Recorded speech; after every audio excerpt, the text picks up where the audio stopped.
Today I wanted to finish up with my third video of a little series. I've done 1 and 2 on hydraulic brake problems and diagnostics and failure to release, and here's the final one. So after you've determined that you don't have any mechanical problems of your brakes releasing, nothing in the way, we move on to our hydraulic problems / mechanical problems. The second video we talked about how on a power brake car you can loosen up the 4 nuts. So if you've got a problem with your brakes failing to release or dragging, we need to assume that there's hydraulic pressure on the system. And the easiest way to determine that or to relieve that, if there's a mechanical problem, is to loosen the 4 nuts on the master cylinder and allow this master cylinder to come out slightly, a 1/16 or an 1/8 of an inch. And if you do that, if you put that gap between the master cylinder and the flange of the booster and your brakes release, then that immediately points to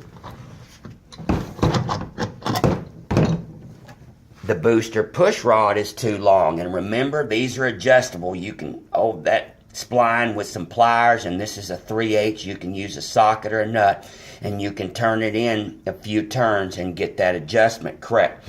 Normally you need about a 1/15 or 20 thousandths gap between the two, because as this heats up, the pistons will back up slightly, expanding because of the heat. But so if you release the master cylinder and get a little gap and the brakes release, that means that the push rod has kept pressure on the rear piston, and of course we don't want that, so we need to screw that in slightly. Now we can move on. So what about if we get a gap right here, a physical gap? Now we know that the booster is not keeping any pressure or strain on the master cylinder pistons. And let's say that our rear brakes still have pressure on them, or they're failing to release. We can come up here to our brake line fitting on the front of the master cylinder. Remember, the front port feeds the rear brakes on a Mopar, and the rear port feeds the front brakes.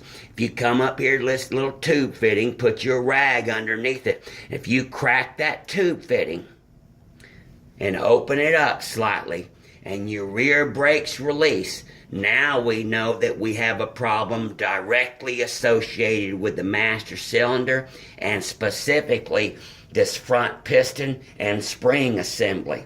It's not going back far enough to open up the return port, allowing the fluid to come back in.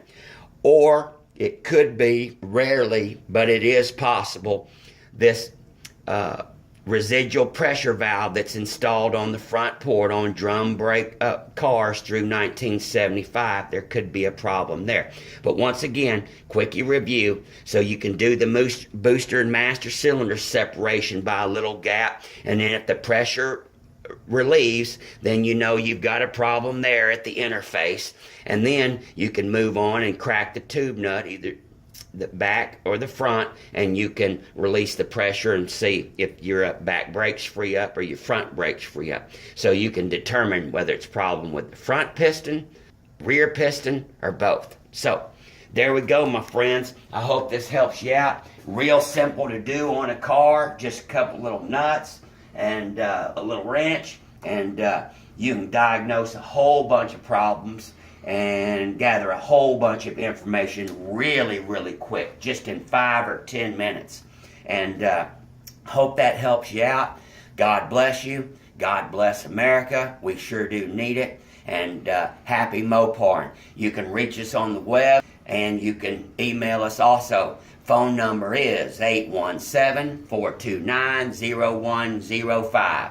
We love phone calls. We're old school. You can transfer lots of data with a phone call as versus an email, especially in involved diagnostic situations. All right, guys, be good. Bye.